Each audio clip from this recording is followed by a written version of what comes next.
Hello and welcome back to Inquisitor Martyr. Last time we got a couple more Void Crusade missions done, and now we are at the end. We just have to do this mission and this one. 86, I want to make sure. 88, 90, oh yeah, we're definitely not doing that one. But yeah, 2 missions left, and we're good to go. Don't have all the keys, don't know how I didn't get all the keys. I think I missed a servo skull in this run. Where was last time? I missed a servo skull at some point. In the end, doesn't really matter. What's more important is the info fragments. Yeah, this one, let's bump up the difficulty. Let's go... Yeah, Psalm codes, I always need more.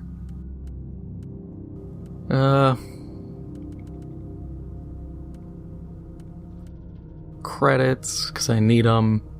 HP and warp resist for hordes. Ooh. Chinese fireball. Ooh. That is the funniest part in Harry Potter, honestly. Do we need void shards? No, because this is the... Yeah, for now we don't need them. We'll just go crafting materials. 2 villains. That's unexpected. But whatever.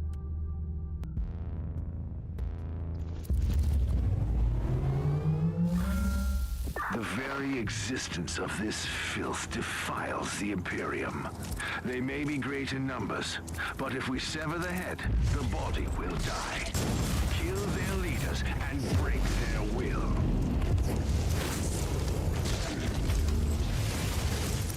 So, this is the last episode of the Psyker for now.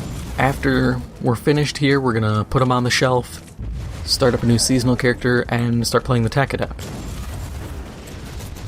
Like I said before, I wish leveling was a little easier, because I would like to kind of get these characters to 100 for kind of max build, but in the end, you guys know how this is all panning out. You have a good framework if you're following my build, which I hope you didn't follow the build for this character, because the morality choices were terrible. Really thought it was going to pay out more, and Puritan is just the way to go. Every class has heat weapons, so you might as well just go with that. Get all the heat bonuses while you have a shield. Especially this class, well, this setup, because I get all the bonuses and all the shield. If I was a smarter man and could see the future, I would have known this is what would happen, but I am not smarter, and I definitely can't see the future. Otherwise, I would have changed a lot of things in my life.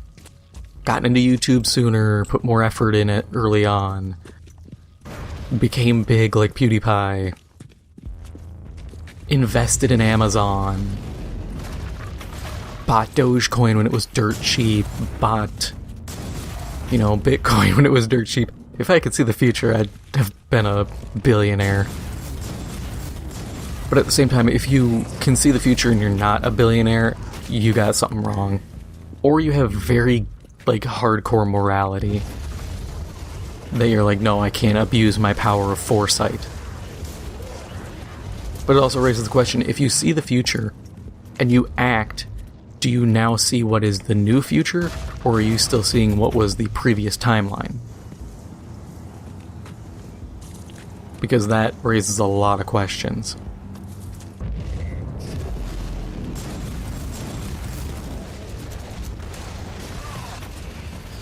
I'm sitting here pondering this, and no point. Not like foresight is a real thing, or precognition to that degree. I don't know if it's actually real, considering the government's tested that stuff before, back in the Cold War. That remote viewing. I still can't believe how much the government actually spent, and how much time they spent on, psychics. It is both hilarious and kind of terrifying. That it's someone sat down, well, I think it was because the Russians were trying it, so they sat down and were like, yeah, we clearly have to try this too. What if they get psychic soldiers?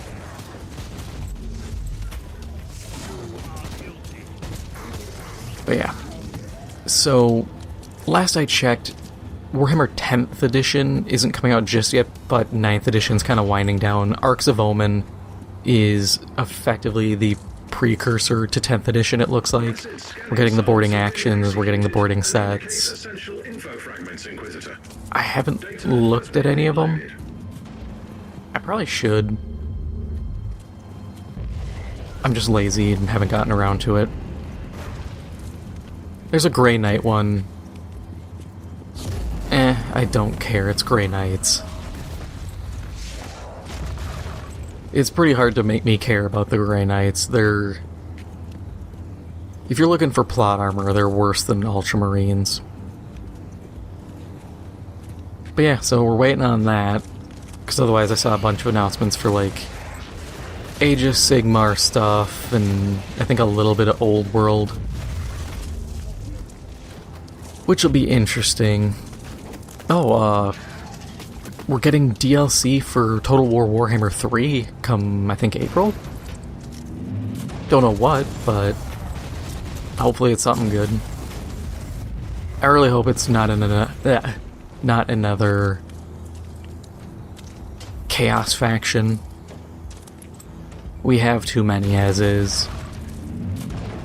Unless they're gonna do like, hey, here's an optional legendary lord, but they did away with that for like Helman Gorst by going, hey, he has his own faction. I can't imagine they're gonna turn around and go, oh, you know, that thing we changed because it kind of sucked and no one played the other guy.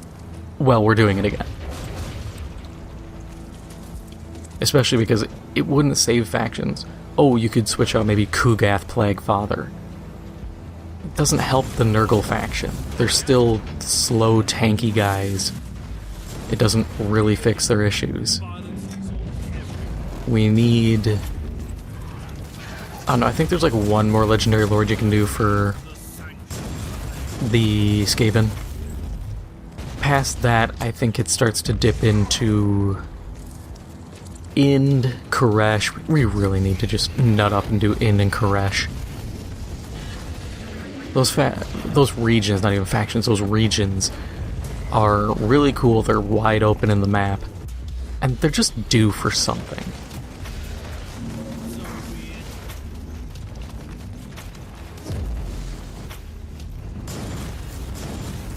No pity.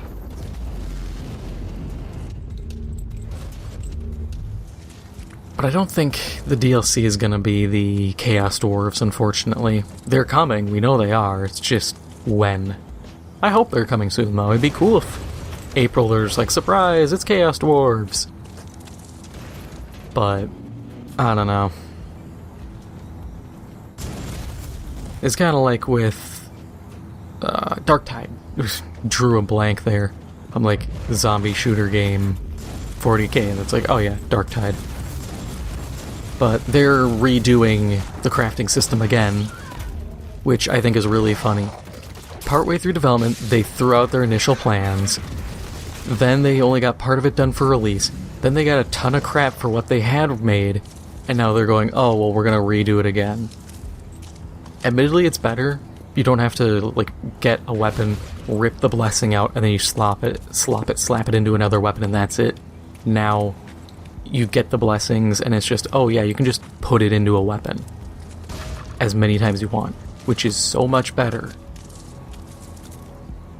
And they're also making it so you can, the shop isn't an hour rotation, it's just, yeah, go buy something. When you unlock weapons, you just get a pool. So it's like, oh, you got a Mark 1 Catachin sword. Well, now you can just keep buying Catachin swords, and they'll just roll them. I'm cool with that. It's far better than just sitting there being like, oh hey, here's nothing you want, come back in an hour. I mean, come on. You can argue, yes, Borderlands did a similar thing where there was a time limit for the shops, but it was like 20 minutes, and if you really were bored, all you had to do was leave the region and it would force reset the shop. Wow, he went down. I saw that staff. It was red. We're gonna have to peep that when we're done. But yeah, I am glad that the game is improving. It sucks that it's essentially the devs saying, hey, we're putting off doing literally anything else for this game just to get this stuff done.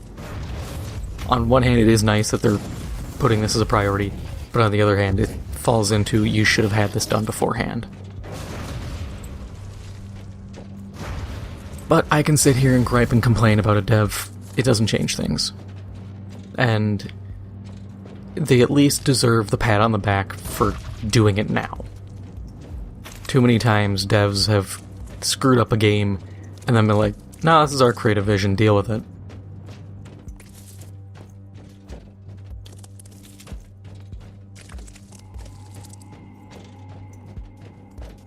I think when I'm done recording, I think I'm going to play a bit of Darktide, start up a Chaplain? No, not Chaplain, it's a... I want to say Confessor, but that's not it either. The Zealot, that's it. I was about to say the Zealot guy. There we go, it just took me a second.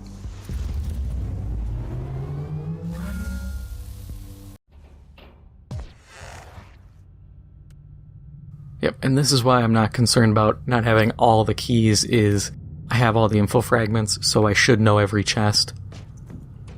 Let's clear out the inventory, make sure we got enough space for loot. Check this out.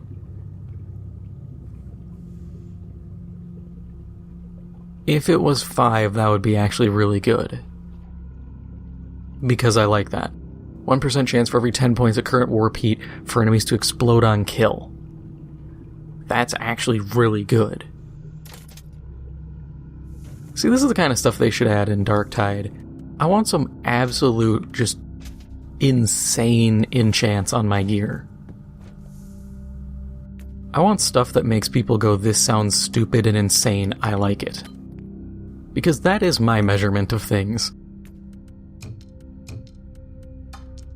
Especially in 40k. Grounded in reality does not exist in 40k.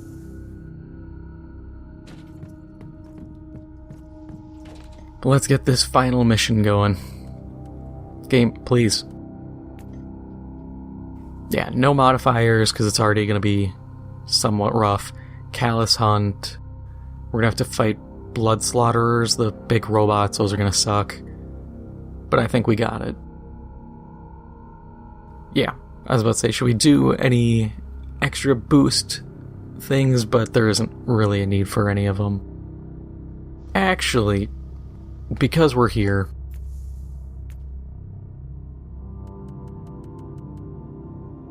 That's experience, I don't need that. Where is my damage up? Yeah.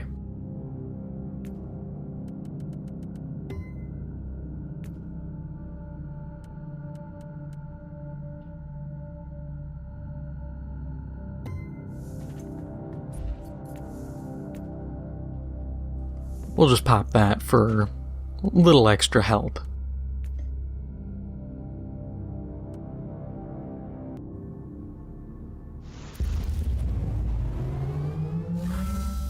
The enemies of the Imperium are infinite, and such a vast threat can only be fought with ingenuity.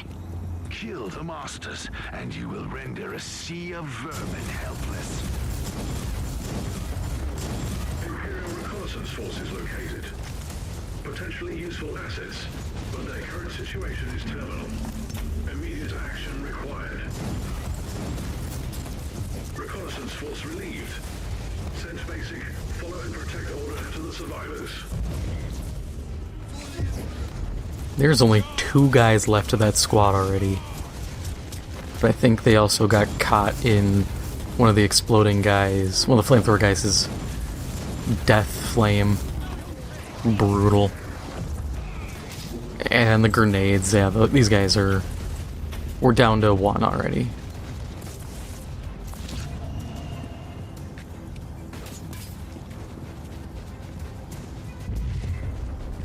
Yeah, this is gonna be a slow-going kind of fight.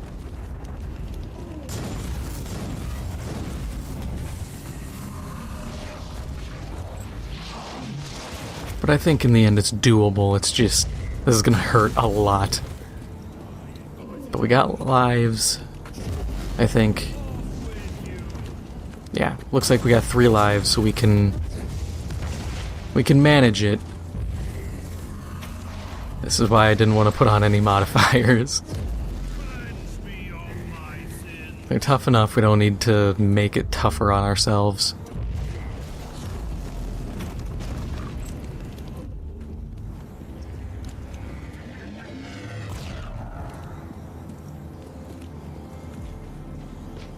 Yeah, the Tech Adept should be a lot easier. If I can get a piece of gear with the slots so that I can have all of the Psalm codes and give myself the shields while damaging people, that plus I'm already saying I'm doing Puritan so I can get the shield boost, I should be able to handle things. Because then there's two different range weapons with 2 variants for the Tech Adept, and I like the alternate versions of both because one fires like it hits a target and then kind of shotguns behind them, while the other is like a radium rifle kind of deal. I think it's something, I can't remember. But it does radiation, so it's poison. Also, I can leverage the damage over time stuff. Useful.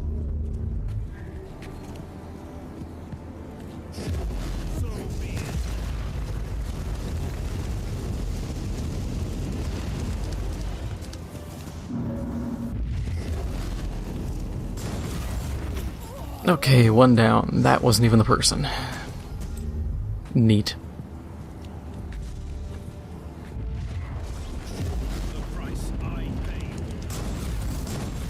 Yeah, I already got plans for the Tech Adept. I've played a few of them. I kind of know how they build, thankfully.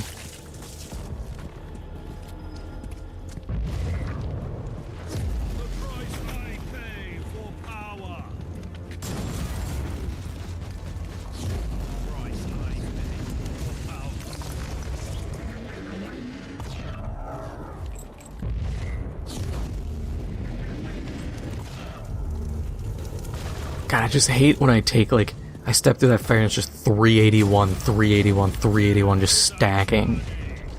It's like, oh god, the damage. I can handle it, I just don't like it.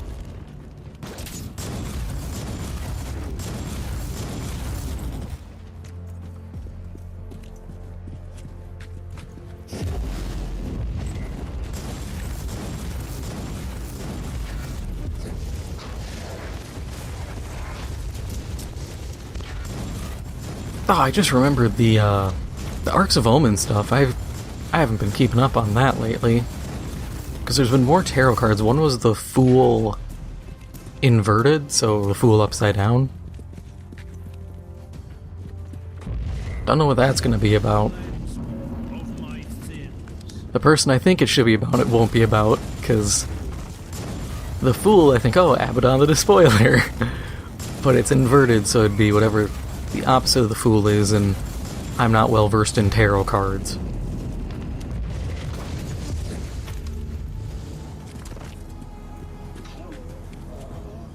By the Emperor, a demon was bound to the back the abyss creature. Why this gentleman so heavily protected? Not a lot in there worth noting. It's whatever. The real thing is what we get at the end.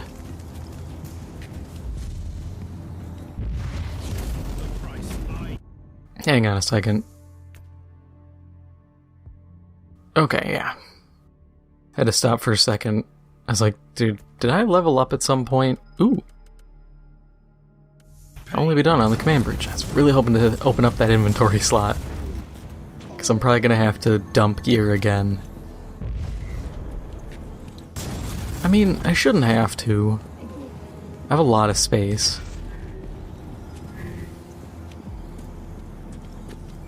I don't want to go fight this boss. just because this area, there's so little wiggle room for escape.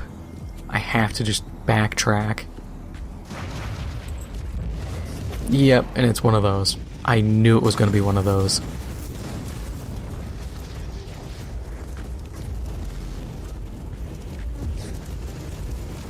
You know what would have been cool to have, but also incredibly difficult? Soul grinders. Because I liked fighting the soul grinders. Once you figured out you just stand under them and hit them in the nuts repeatedly, they became easy. And have the ability to regenerate shields constantly. Yeah, Blood Slaughterer Impaler. Classic Khorne name. They're like, well, what's it do? Well, it slaughters people. Okay, Blood Slaughter. But it also impales them. Blood Impaler? Nah, just put them together.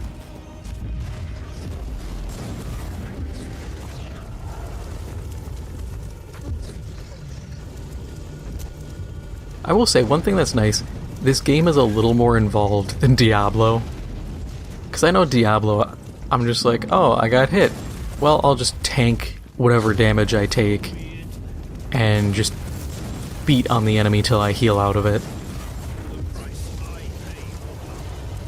Which on one hand made fights real easy, no matter who I picked, because I could just face tank everything, but it also meant a lot of fights were stupid. This, it's a constant engage, disengage, disengage, and I can respect that.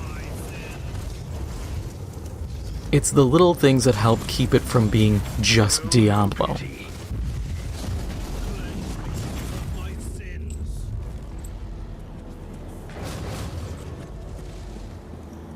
Gotta say, that fight went a lot better than expected. I think actually caring enough to dodge helped.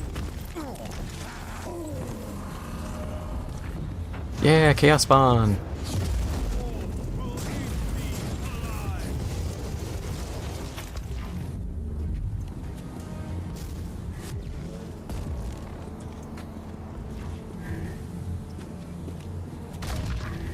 Oh, so the green ones reduce warp heat. Didn't know that. All this time I never paid attention. I was just like, oh, green good, pick up thing.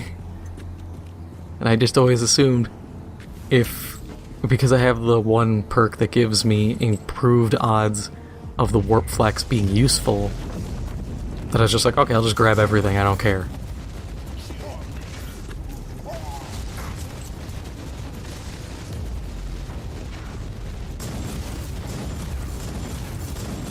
See, now that I realize that I was gonna sit here and trash talk a guy, but now, you know what, I'm still doing it, I don't care, I'm petty. It reminds me, I saw an article, this guy's like, oh, I have 300 hours in Elden Ring, and I just discovered he discovered an underground location. I'm trying to remember which one it was. Oh, the subterranean shunning grounds, the sewers under Landell. That I was like, how did you miss the sewers? Talking to Dung Eater, he literally tells you, yeah, go to the sewers, my guy. But so I had to laugh, this guy spent all that time. But now that I sit here and realize something after God knows how many hours playing this, I understand, but at the same time there's a difference between paying attention to a little mechanic and exploring the map. I did have to laugh. People were saying, oh, is Elden Ring this generation Skyrim? And it's such a difficult question in reality, because part of what made Skyrim as popular as it is the fact that there's a ton of dungeons, you can replay the dungeons, and that there's mod capability. Yeah, you can mod Elden Ring, but it's not nearly as easy, and the people doing the mods, like the Garden of Eyes mod, looking at some of the weapons in that, I swear the mod makers are the kind of people who played Fallout New Vegas and were like, I'm gonna make a minigun that shoots mini nukes. Because some of them are immense area of effect weapon arts. I'm like, this kinda defeats a lot of the purpose. Because if it works and damage is the way I think it is going to obliterate enemies, and you're either gonna have to be attacked in literal hordes, or you have to have enemies who are just as capable of clapping your ass cheeks. Because some of those abilities were just like, you jump into the air, call 15 lightning bolts down around you, then land and create a nuclear explosion. I'm like, oh. Okay. That's a little broken, just saying.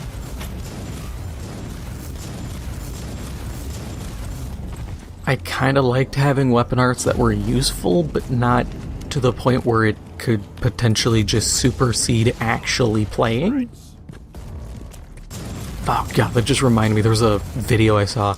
They're like, this is Skyrim with 700 mods. And it became a third-person, Souls-like combat style.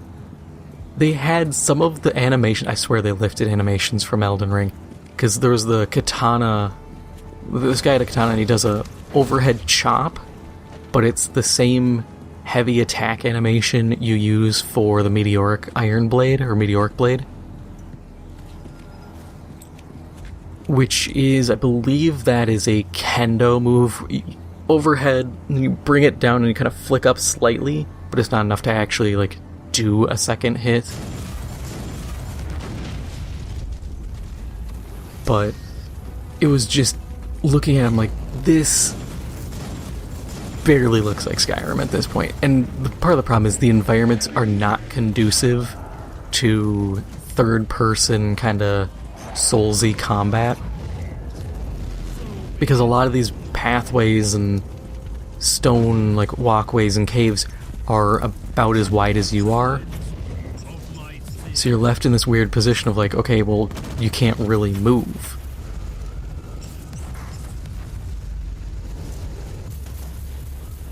And of course, the guy, I don't know if he did something for the scaling, but the enemies would, like, hit him, and they just barely damage him. And I'm just sitting here going, come on. If you're gonna...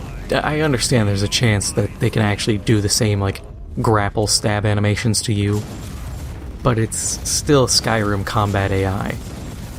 It's about as dumb as they can get.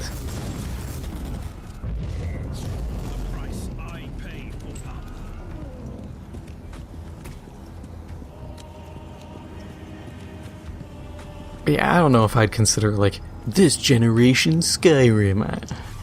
I don't even think the next Elder Scrolls is gonna be this generation Skyrim.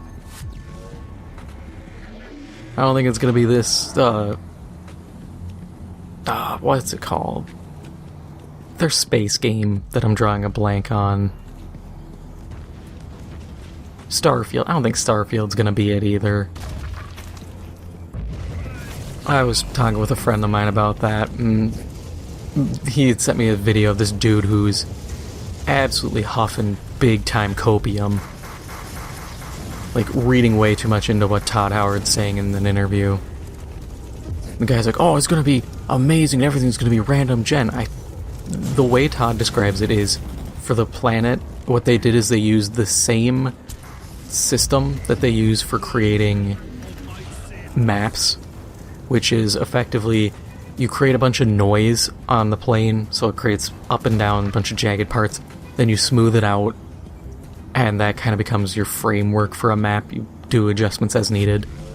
But he's like, yeah, we did a bunch of handmade tiles, and then we have a system that smooths them out and stitches them together. And I'm like, right there, that's going to be the thing. You'll eventually be able to identify the same tiles multiple times, simply because that's how the system works. And I had said to my friend, what I think is going to happen is it's going to be a series of It'll be a peg and socket system, which I knew of from Dust 514, because that's how they did map gen, or that's how they planned to do it, where in this case you would have your tile on the planet, you would sit down, every tile would have, let's say there's 15 sockets on every tile. When you enter the area and the game does everything, it rolls every tile or every socket, and it's either empty, structure, terrain piece, or whatever. They become different points of interest, different POIs. Now, some of them will be completely mundane. Oh, here's big rock. Here's bunch of trees with a little clearing in the middle. Here's giant mushroom. Basic stuff. But then you'll have pirate base, ruined pirate base, crashed ship.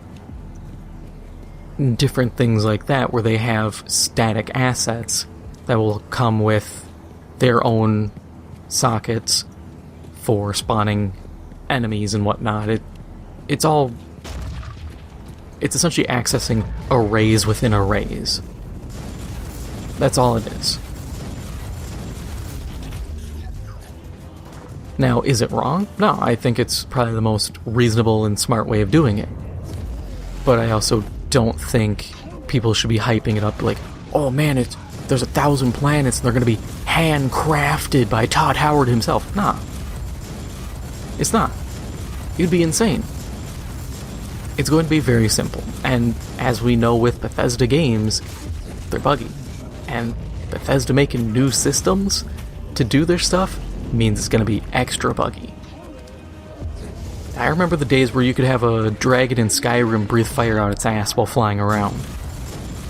If they were having trouble getting the spawn point for a VFX to show up on a dragon mesh, which should be a part of the skeleton of the dragon, I guarantee this Starfield system's going to get real wonky. We're either going to have accidental double rolls, and you're going to have buildings and buildings, or you're going to have times where it'll be like, oh, go to this location, and the location won't spawn correctly. I hope for the best, but I'm trying to be realistic. And I do laugh because the same guy doing his copium stuff is like, oh, the side quests are going to be really great and they're going to be unique. And I'm like, no. All this is the same old Skyrim Radiant questline system, but a little different. That's all.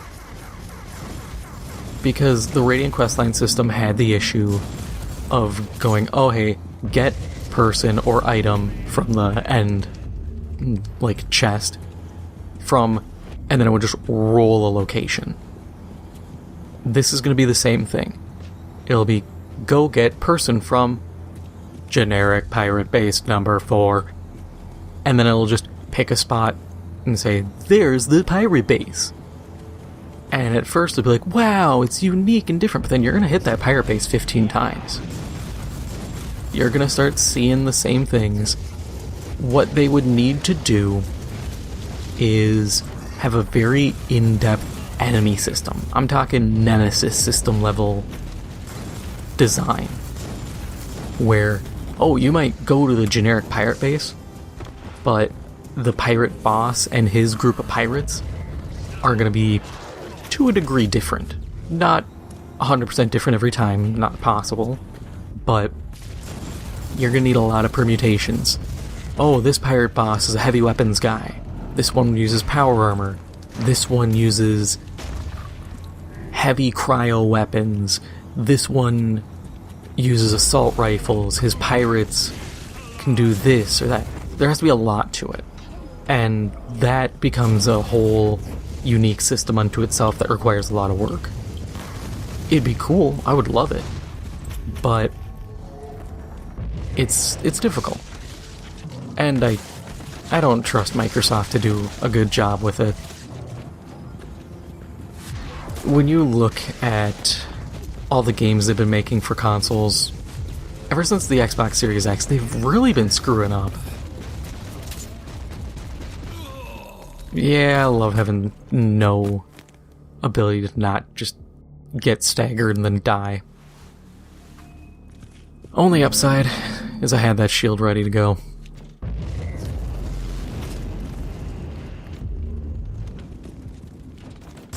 But yeah, it'll be interesting for sure. I just don't know how much faith I'm going to put into it. I'm also admittedly worried about file size, which sounds like a very minor thing, but games just keep getting bigger, and we are admittedly seeing diminishing returns. You can't deny that reality, because when you look at PS4 to PS5, the graphics haven't improved a ton. And I don't think they should. I think where we are at in terms of graphical fidelity is fine. We need actual content and mechanics. Because I've seen people talk about that, like, these games are becoming more and more tech demos, and it's true.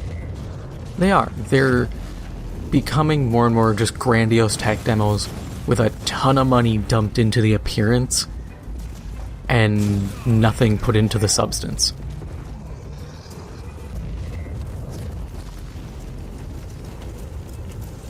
Yeah, there are cool things like different lighting stuff that's progressed over the years, kind of getting away from having to have baked-in lighting. Which baked-in lighting is like static shadows, stuff like that, where it's additional load time while having dynamic shadows and stuff. It's easier, but it's still something that's kind of slowly getting eased into.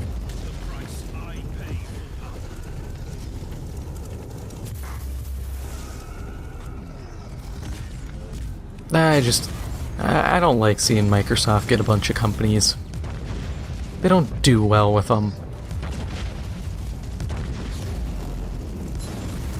It's like I've seen people say like, oh, Microsoft should just get Activision, which I kind of agree to at this point, just so Sony can make stuff. But people were going, oh, well, they should just make a new Resistance. I'm like, the problem is Insomniac flat out said they're not making another. They're on that Spider-Man train. They're smoking that Spider-Man pack. They're not doing anything else. Tragically. But at the same time, I think that's fine. I would rather see Sony make new studios or give very small studios funding and give them a chance. Because that's how it was in the old days. A lot of these studios were way smaller, and they were just given the chance to prove themselves. You severed the head. Now you can watch the body wander aimlessly until it withers and dies. Okay, let's wallop this guy quick. It is time to reap the rewards of your crusade, Inquisitor. There must be a teleport beacon nearby.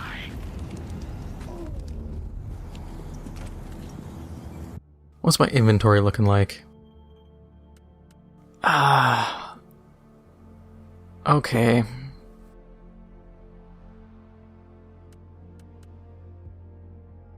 So we'll do a quick inventory clear, because I don't want to sit here and have more loose crap floating around.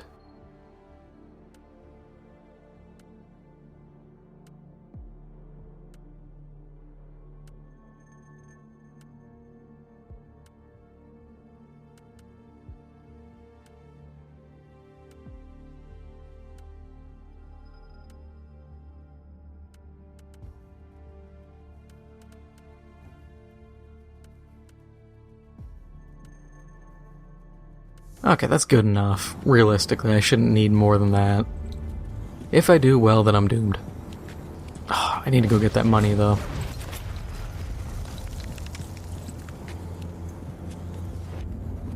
Alright, let's go!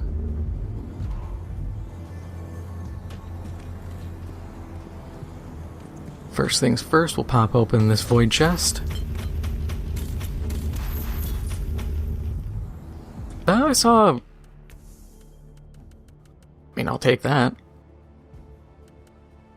Screw it, we're just mulching the rest of this. I don't want it in here.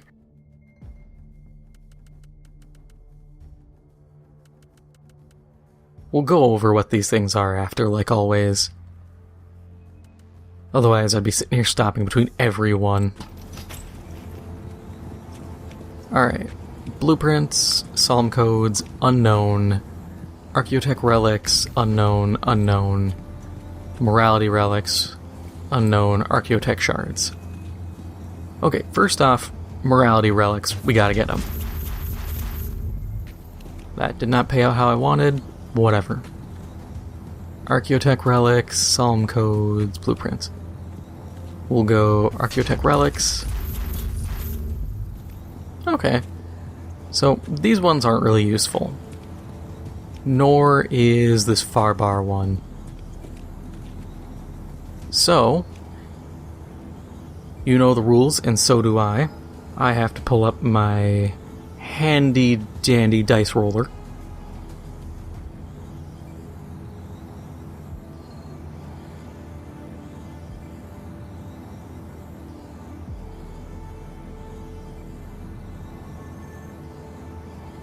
Okay, how many do we got? 1, 2, 3, 4. Okay, 1d4. We'll go left to right, 1 to 4. And we will go 2. Okay. Actually, we can open all of these. Oh, well, I guess we... You know what? Yeah, screw it. We'll just open them.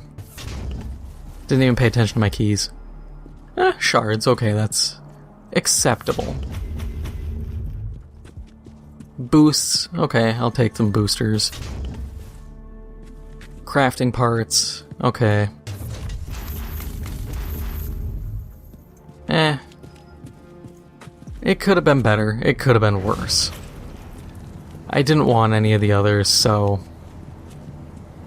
At that point, I guess I could have just rolled like a D8 and just pick from whatever, but I think it panned out well in the end.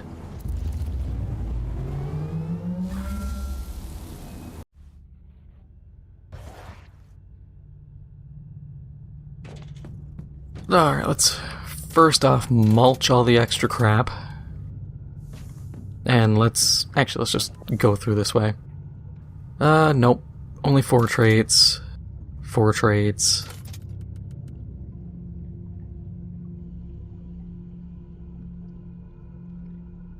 We might give that one a try. Sword, instant bye-bye. Same as that. One-handed.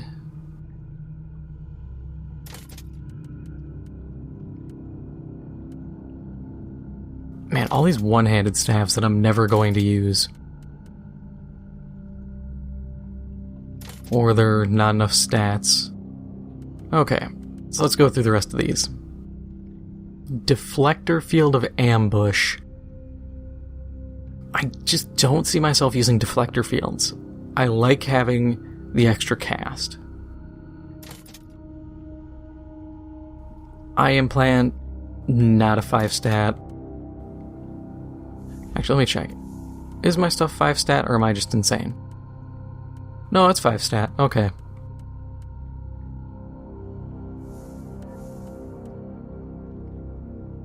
Fear, teleporter, definitely not. Damage per enraged token. It is only a 4 statter though.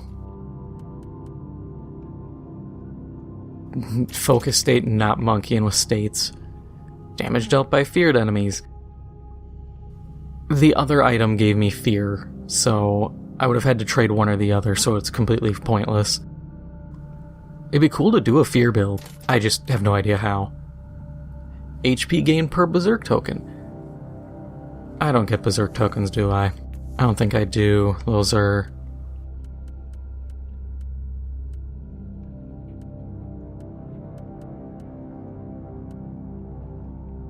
Oh yeah, I kind of inadvertently, swapped out of berserk tokens. Now I remember that. God, that's still the only... I mean, I've had 2 morality items, and that's it. But yeah, I guess I kind of switched out of that. Wait, do I still have the stuff for it? Because I'd really hate to have dumpstered all that.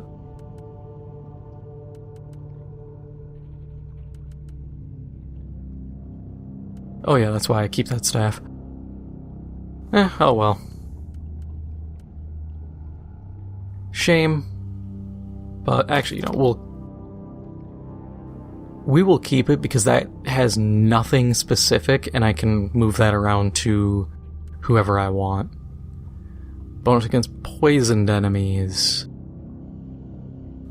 Definitely not viable for this build. Critical damage, that's pretty generic. Stun grenade, definitely not. Critical chance for next attack, that's very, very specific. And I don't really care. No. Inoculator of Storm or Inoculator of Shattering.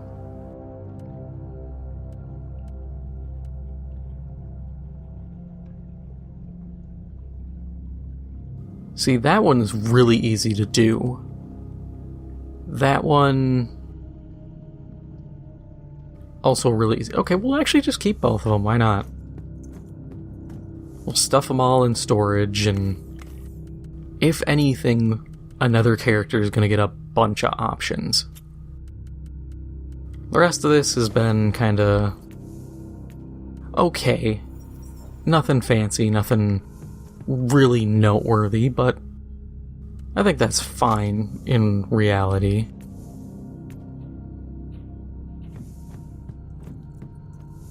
So we'll just quick dump everything else.